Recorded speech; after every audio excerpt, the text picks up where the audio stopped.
Hey, good morning. Hey, just a really quick reading this morning. We're going to do the 24-hour day book, and not much conversation this morning. I'm actually at work. I got called to Fresh Start, the treatment center that I do relief work in. Hi, and yeah. So hi, Jennifer. And so I'm here, and uh, the men in the treatment center do have a meditation group between 9 and 9:30, and so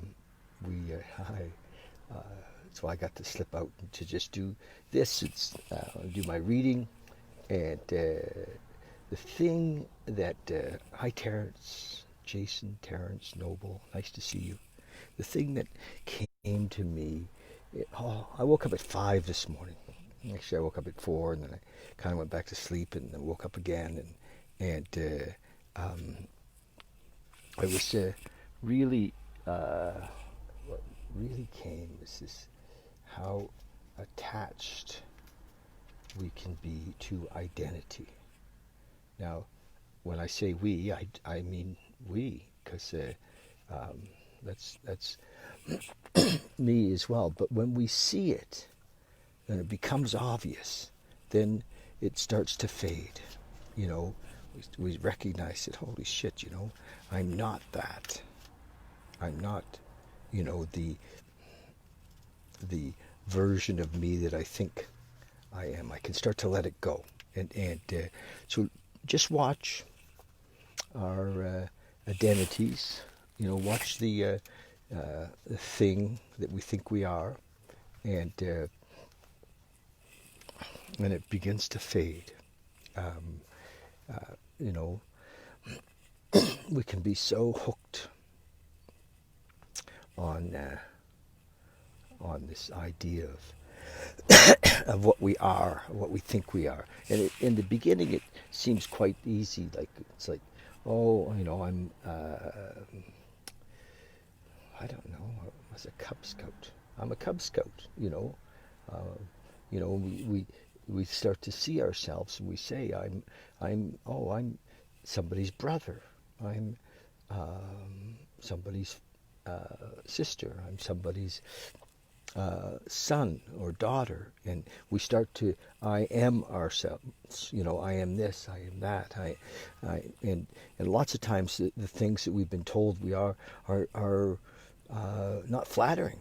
You're a lot of trouble, or you're not very smart, or you know you're a pain in the ass. And we say, I'm a pain in the ass. and and so we get attached to those identities, and and we try to build new ones sometimes to counteract. I'm a leader. I'm a teacher.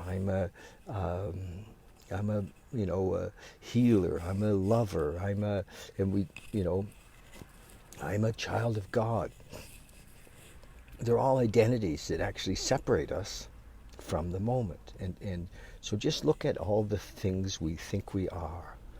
Hi there. Hi. All the things that we think we are, and start to let go of them. Recognize that all of that separates us from the moment.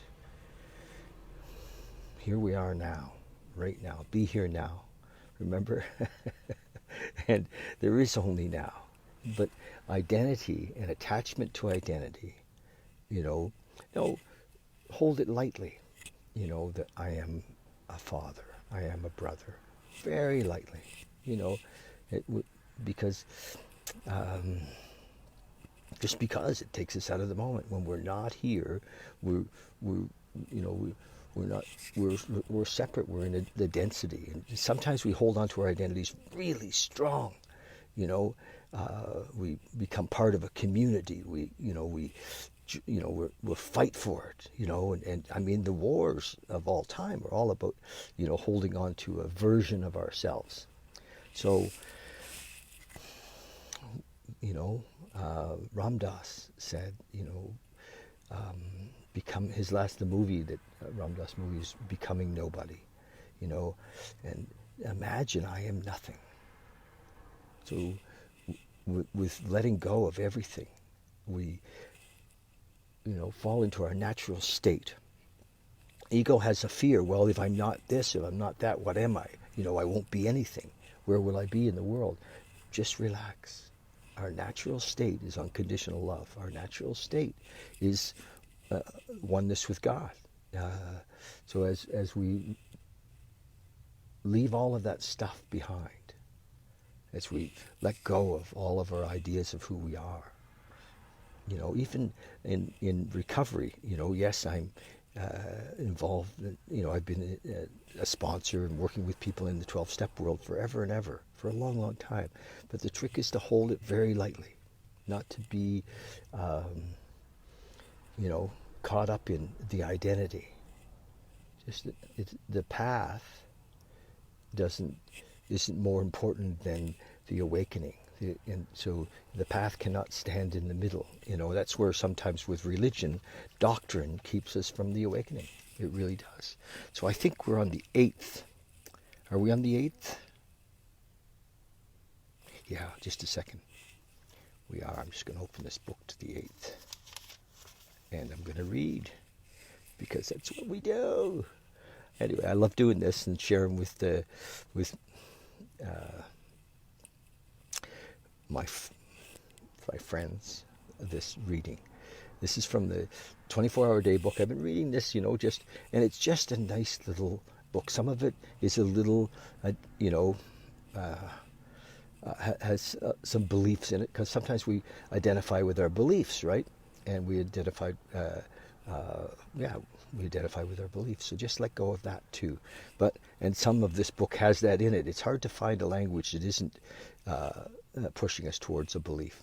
But here we go. October the 8th, thought for the day.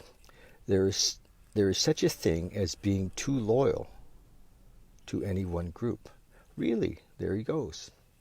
Do I feel put out when another group starts and some members of my group leave it and branch out into new territory? Okay. There's such a thing as being too loyal to any one group. Yes. So yeah, we become identified with a particular group. I'm a member of this group, and that, yeah, I see that. Yes. Again, it's identifying with. Or do I send them out with my blessing? It says, or do I send them out with my blessing? Do I visit that new offshoot group and help it along? Or do I sulk in my own tent? AA, or the 12 steps, grows by the starting of new groups all the time. I must realize that it's a good thing for a large group to split up into smaller groups, even if it means that the large group, my own group, becomes smaller. Am I always ready to help another group? So stay open. Like we don't know what's right or wrong or good or bad. So we just say yes. Live in the yes. Here's the yes. Meditation for the day. Pray and keep praying until it brings peace and serenity and a feeling of communion. Feeling of communion with one who is near and ready to help. I like, this is 1954 this was written, so the language is interesting, but I see what he's saying. Pray, which is, I believe is one of the ways to be in the moment in prayer, meditation. The thought of God is palm for our hates and fears. So it takes it away. In praying to God, we find healing for hurt feelings and resentments. In thinking of God, doubts and fears leave us. Yes. Instead of those doubts and fears, there will flow. These will flow into our hearts. There will flow into our hearts such faith and love as is beyond the power of material things to give, and such peace as the world can neither give nor take away. And with God, we have the tolerance to live and let live. Nice. Nice. Prayer for the day. I pray that I may have true tolerance and understanding. I pray that I may keep striving for these difficult things.